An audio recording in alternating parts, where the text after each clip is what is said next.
right, so let's talk about the Chessable Masters Semifinals. So match one is Magnus Carlsen against Ding. Here's the key thing about game one. They were in an absolutely drawn position towards the end of the game. No matter how you slice it, no matter what move was made, it was drawn. But then Ding, being he's playing in China in the middle of the night, internet troubles, got disconnected. He didn't have much time on the clock, like 40 seconds. And the way the rules are in Chessable Masters is if you disconnect, your clock keeps running. And he ran out of time and lost the game.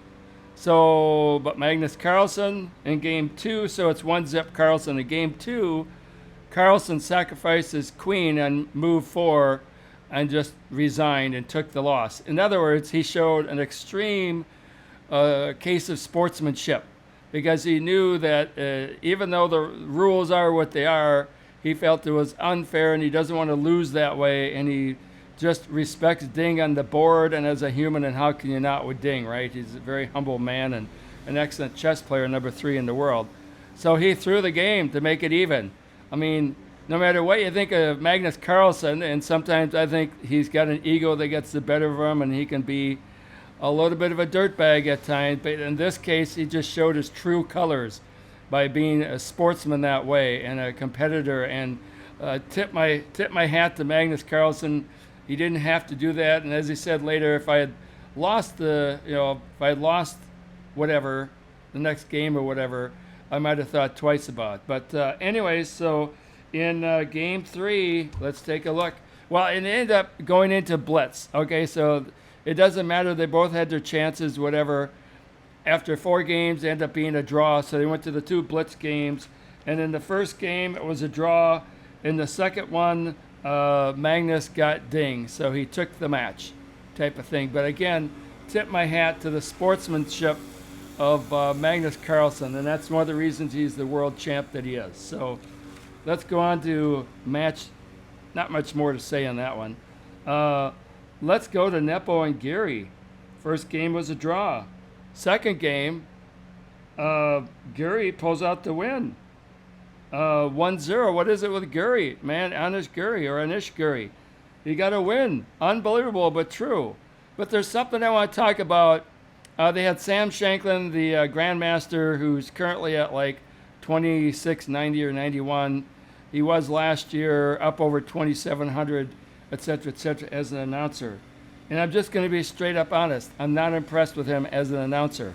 I thought he was big ego, condescending, dismissive. They had John Bartholomew.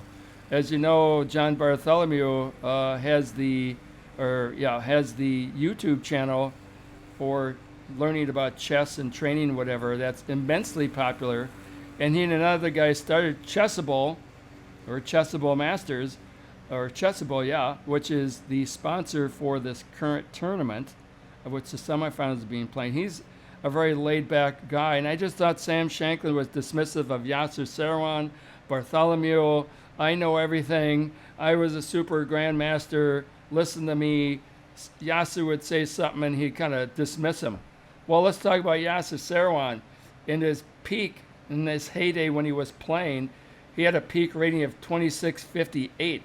In today's ratings, because you need to really add 100 points and make it more current, he'd be at 2758. No slouch. He knows what he's talking about.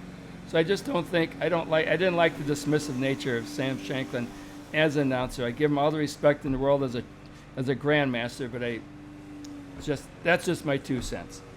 Anyways, on to game 3 with Nepo and Guri. So Guri totally outplayed Nepo, and by all rights should have had a win. Even Sam Shanklin said, "Oh, this is a win for Guri all the way." Seirawan, Bartholomew, "Oh, it's a win all the way." I'll pop up a position here so you can see what they're talking about. But it's like, but Guri is the Drawmeister, and what did he do? He snatched a draw from the jaws of victory, to use the Magnus Carlsen tweet.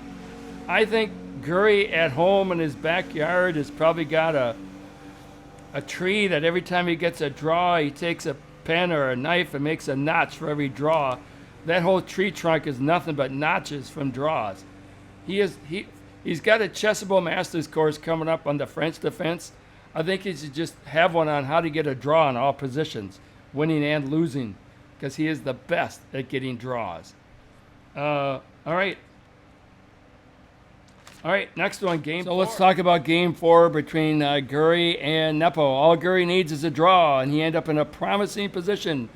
Shanklin, Rudolph, Sarwan, Bartholomew, the announcers on Chess 24 said, oh man, it's in the bag. And Guri's got this, at a minimum a draw, but most likely a win. He's got this. But then he made this terrible queen to E1 move, which is, I'll show you the position.